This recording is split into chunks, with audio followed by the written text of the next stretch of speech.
worthwhile prize. But we're here, guys, on Newkirk for game number 3. This match is going to decide who goes into the quarterfinals. Spawning in a bottom left-hand position, playing from Major League Gaming in Anaheim.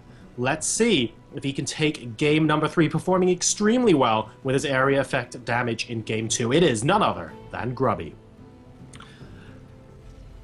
And his opponent is going to be spawning in the bottom right location. That's right. Thanks, Nick. As the blue Terran player, usually known for very, very strong early game aggression, but showing us that he can macro with the best of them, taking game number 1 off of his opponent there. And losing game number 2, let's see if he can dig deep and go back to what brought him that win in game 1. Very exciting player to watch, guys. We have Fuzer. You know, we do have a delay on the stream, guys, so we won't be able to see this right away, but I love doing this with the chat. I love being interactive. You know, these two are both fan favorites. I want to know what you guys in chat are thinking. If you want our blue Terran Fuzer to win, go ahead and type his name in all caps. Make our admins upset with all the spam. Or if you want the Warcraft 3 champion, Starcraft 2 domination machine, Grubby to win, type his name in all chat. Let us, all caps, let us know who you want us, or who you want to win the series. You know, Jay Shark, I'm gonna put you on the spot, man. Who do you want to win? Oh, this is so hard. I mean, oh yeah, it is. Grubby's like one of the nicest, most professional guys I've ever met, and it's very difficult for me to have more respect for someone both as a player and a commentator, because don't forget I've cast with Grubby before as well, in Shanghai of all places. And Fuzer is like the guy that I really want to see up and coming break out of his mold and have people basically be more well-known for other stuff. It's so hard. I'm gonna lean towards Grubby, but it's a really, really mean question you asked there, because if I could think of a way for both of these guys to reach the round of 4, I'd do it. Like, in a heartbeat. Yeah, I agree with you completely on everything you said. I'm leaning towards Grubby as well, but just barely. I've met Grubby in real life too. He is the nicest guy. He is. If you want to model yourself after someone's career, there are a few people in this industry that you would want to do that of, and Grubby is definitely at the top of that list. He is exactly right. Perfect professionalism. Such a nice guy. Always treats his fans with respect. He's just awesome. Yeah, it's difficult to explain to someone who might just be watching these games going, well, Grubby's a Protoss player. I watch him play. He's pretty good, but what's all the hype?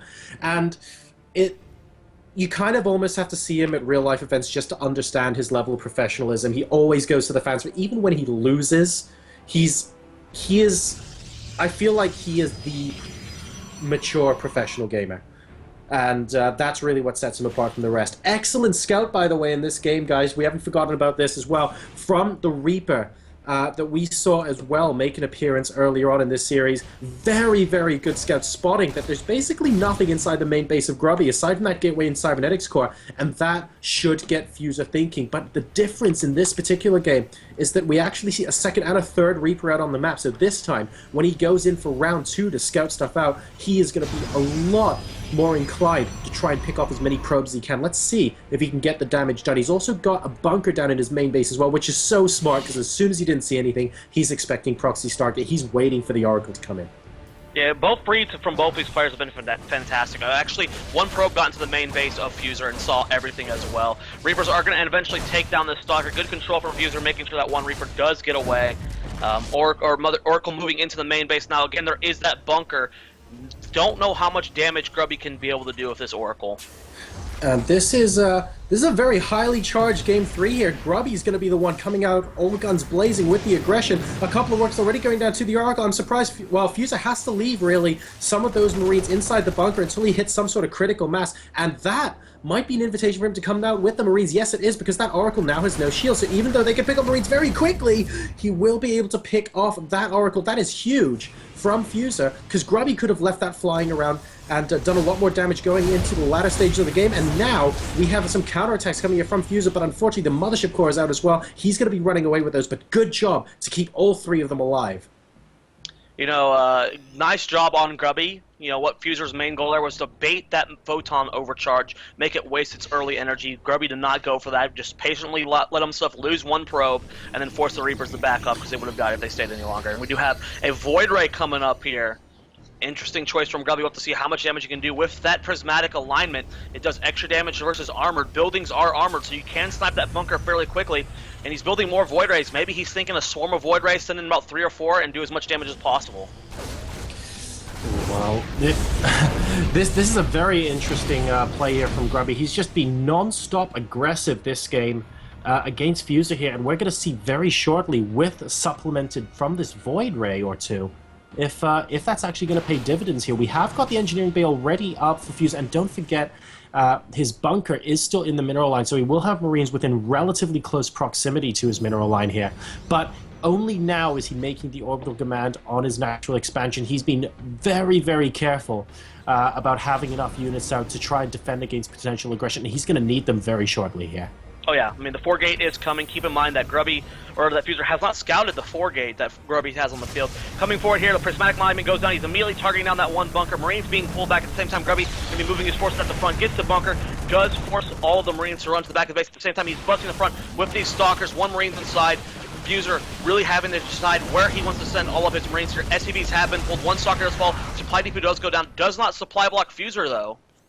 And a second turret going down in the main mineral line. And the reason he wants to put the second turret down is because he knows Grubby might try and simply come back in with the Void Rays as soon as the Marines are otherwise occupied at his ramp. That's very, very important stuff for him there. And we have the 2 Reapers. This is what I'm talking about, keeping units alive. Fuzer picking off another probe right now, and this is so important considering how unbelievably aggressive Grubby has been in this game so far. 24 to 27 workers, and Grubby trying to find a way to get back up the ramp, but Fuzer defending like an absolute champ right now, and he's got a siege tank up here as well. He might end up losing this barracks, but Grubby still needs to find a way in.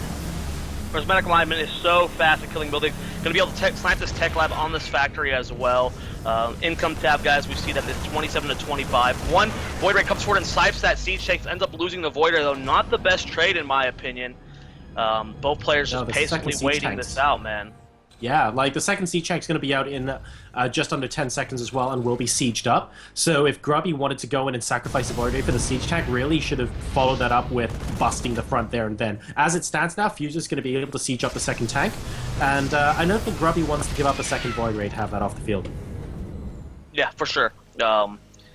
This is such a tough situation for Grubby to be in right now. What is his decision-making process? Does he expand right away? Actually, 2 Reapers diving into the main base, going to scout what's going on. Sees the robotics facility, going to pick off a few more probes here. I mean, keep in mind, Fuzer is on 2 command centers, so he's going to keep building his harvesters and keep a lead over Grubby. So any damage he can do with these Reapers, like we talked about in Game 1, you keep those Reapers alive, and then throughout the rest of the game, you just keep doing what you can with them. And Fuzer has shown us how excellent his control is. 3 kills on one of these Reapers, 6 on another. Really, really paying for himself this game. Oh, and he spotted that Grubby is going to be expanding now as well. So he knows that Grubby is expecting to go into the longer game, that he's not expecting to win the game off of this push necessarily anymore, and that he has invested in more. But Grubby, actually, he's going to be moving up the ramp here. I'm not sure that expansion was necessarily a ruse there, so needs to be very, very careful, does Grubby. He doesn't want to lose a lot of these units to that siege tank splash, and then have the Marines pop out of the bunkers to clean up. And I get the impression that Fuzer is looking very, very soon here to just break out, take his natural expansion, and see if he can push out from there. We have a pause from Grubby at the moment. We'll find out what reason in just a bit. Yeah, we're just going to take a minute to do a little touch-up on the game. We have Observer about to pop out. Sorry, Go from Grubby is going. We're going to get right back into this game. You know, when it comes to production right now, Grubby has the better production. He's producing out of 4 gateways. He's got his robotics facility. A lot of the buildings were destroyed for Fuzer, so he's producing a little bit less. 2 Reapers coming back into that main base. There's only the Motion 4 here. Grubby needs to get that photon overcharge down, warping some units. Probes being pulled immediately. Ends up losing 3, it looks like, so far, and a few more are going to go down. Grubby's micro, a little bit of a slip up here. Going to end up killing off the Reapers finally, but more probes went down. 15 probes have been killed this game, putting the income tab 34 to 25 in favor of Fuzer. All right, so this has been an incredibly low econ game, it has to be said. And I think Grubby right now is sort of in the mode where he just wants to keep Fuzer from expanding as much as possible. He invested so much in trying to get that much early game damage done to Fuzer. It hasn't really worked so far, and well, we'll see what he ends up going in the latter stage of this game. He needs to keep Fuzer from taking his natural as long as possible. And if Fuzer just stays in a defensive posture, and doesn't realize that he needs to go down and take that second base, Grubby is going to start taking the worker lead. He's going to be fine moving into the latter stages. Well, Grubby has backed off now as he ran out of energy. Marines coming forward here.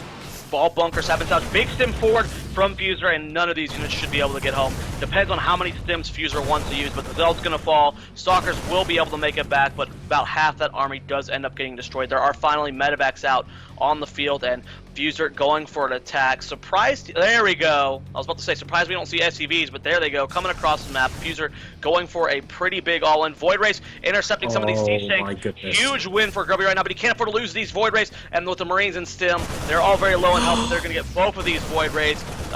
One siege tank was grabbed, but losing 2 Void Rays for that, not worth it. Oh, moving across the crest in the middle of the map now, Fuzer.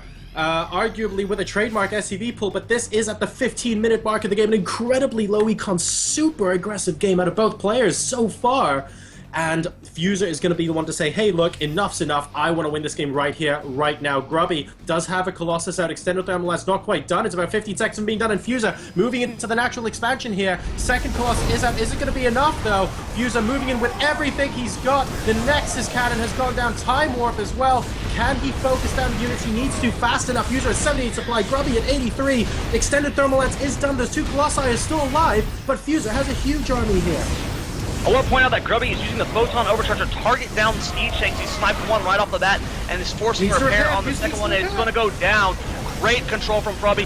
Fuzer is losing everything. This control of these Colossus has been so phenomenal. 15 kills on one, 19 on another. Grubby's going to hold, and Fuzer, income tab, he's down to 16 probes. The drop in the main base hasn't done near enough damage for him to make a comeback here. Grubby might have succeeded himself, moving on to the round of 8. That was unbelievably clutch there from Grubby, using that Photon Overcharge to target down the siege tank. And I want to point out as well, Fuzer recognized this, and he surrounded the siege tank with SCVs, but as soon as the siege tank reached full health, the SCVs weren't on auto repair Zoya. And because of that, the Photon Overcharge actually managed to keep targeting the tank down. And Fuzer ended up losing it. I thought that was a massive point of contention there in that particular battle. Fuzer now trying to drop again in the natural expansion, doing his best to micro those units in and out of the medevacs, but it's not going to be enough here. He's down to 53 supply versus the 91. That all came down to superior control from Grubby. Medevac does get taken out in the main base. The units warped in are going to be enough to take off these Marines. They're overstimmed.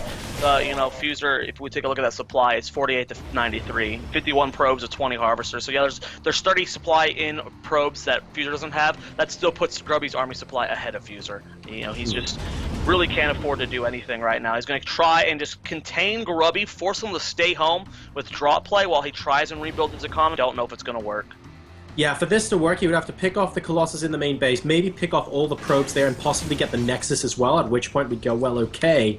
It could be interesting possibilities. Here comes the 3 drops into the main base. He's dropping them at the end of the range of the Colossus. Not the best place. It looks like he will be able to get that Colossus down and out of action, but a second one is going to pop up, and with Zealots to reinforce as well, this is nowhere near enough force to stop Grubby here. Fuzer, I thought he might have had it with the SCV pull. It was very close there, but the control at the end from Grubby was just so phenomenal, Zoya.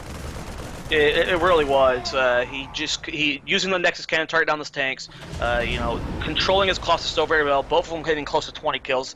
I mean, his control in that fight was better than it can be. I want to point out something smart that Fuzer's doing. He's not actually building more SCVs right now. He is perfectly saturated at his natural base. He's perfectly saturated in his main base. He does not actually need any more SCVs right now, unless he wants to start a third soon. So I like the fact that he's just chilling here, not really over building SCV, saving all of his money for his army, because that's what's going to be important in this next fight.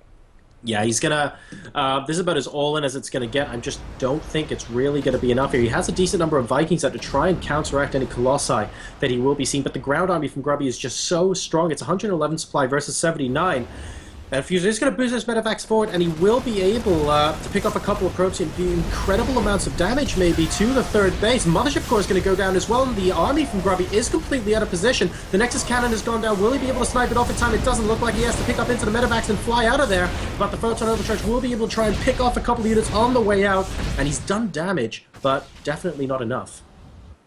Not enough damage. He's delaying, though. That's the most important thing right now, is he's just delaying to where he can get up to a comfortable position he wants to. Pylon being warped in at the potential third base. Pylon also warped in at the potential fourth base, constantly just floating in Zealots to Fuzer's main base. And there we go, seeing another SCV pull.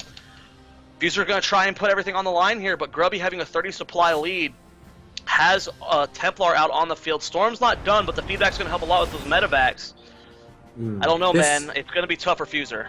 Grubby is setting this up so well. The pylon at the third base is a brilliant move because Grubby is recognized. He's taken a third base, and he knows his opponent's going to do some sort of all-in attack if that third base of his own isn't put down. So by putting the pylon there, Grubby knows that Fuzer's still only on 2 bases, and he knows that all he has to do is tech up and get ready for the incoming attack. And he's at 141 supply versus 95, and the Observer sees it as well. This couldn't get more perfect for Grubby, except for if this attack came after Storm is complete. He's going to try and get back towards Ramp. He won't be able to, though, with these Colossi. And Grubby actually losing 1 for 3 there. Needs to be a little bit careful, and he's now going to make his stand at the natural expansion. A lot of SCVs in here, and we're just waiting for Storm to complete. It's not going to complete right now, though. He's still 10 seconds away. He's so close. He's already lost half his side. Templar lost all of his Colossus in that process. Zealots are harassing the main base. One Storm does go down on all those SCVs, leaving 1 left over. Vikings have landed. Stalkers being cleaned up. Siege takes unsieged. Another good Storm goes on all those Marines and SCVs, taking them out. Forces the Vikings to pick off, take down this Colossus. Feedback goes down on the medevacs. Another beautiful Storm. It was such a close timing for Fuzer. If he only would have hit 20 seconds sooner, he might have been able to do more damage. But Storm barely finishing in time. Natural base being killed by Zealots. Main base being killed by Zealots. Fuzer has run out of time. He's running out of supply. So well played.